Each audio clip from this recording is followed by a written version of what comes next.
Not in my backyard. That's the sentiment we are hearing more often these days from homeowners who live near proposed apartment complexes. We have learned of 2 neighborhoods opposing such projects since Friday.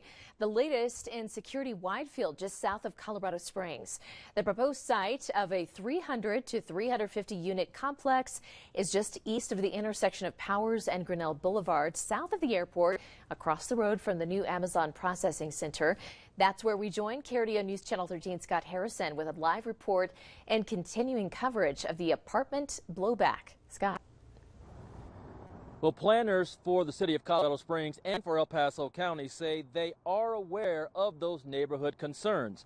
But with housing demand at an all-time high, as we show you the proposed site for those apartments right now, planners say they're trying to find the best balance to fill that need and hope that apartment neighbors will understand.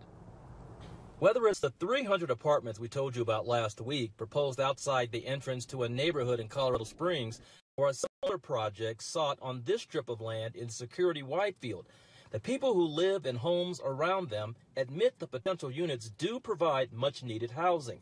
But they also say those projects threaten the atmosphere of the neighborhoods they live in by increasing traffic and noise, among other factors. Area planners respond to those concerns. Yeah, I don't think there's definitive proof that it's a diminution of property values necessarily.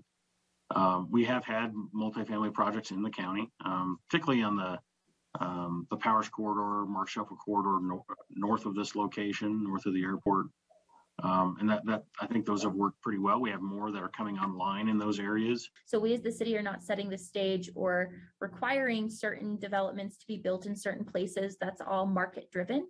And we are simply taking in those applications and evaluating them. Some of the neighbors against the proposed apartment complexes here in Security Widefield and in Briargate say that they'd rather have houses on those properties. And they ask why, with so many apartment complexes popping up across the area, there isn't a similar effort to build more available and affordable houses. Planners say they're considering a variety of housing projects that include apartments and houses, and nothing has been decided yet about the projects in Briargate and in Security Widefield. Now, neighborhood organizers say one thing they do want if this project happens is a park. They say that one was promised when this subdivision was first built, but it never happened. We'll see how it turns out. We are live in Security Widefield tonight. Scott Harrison, KRDO News Channel 13.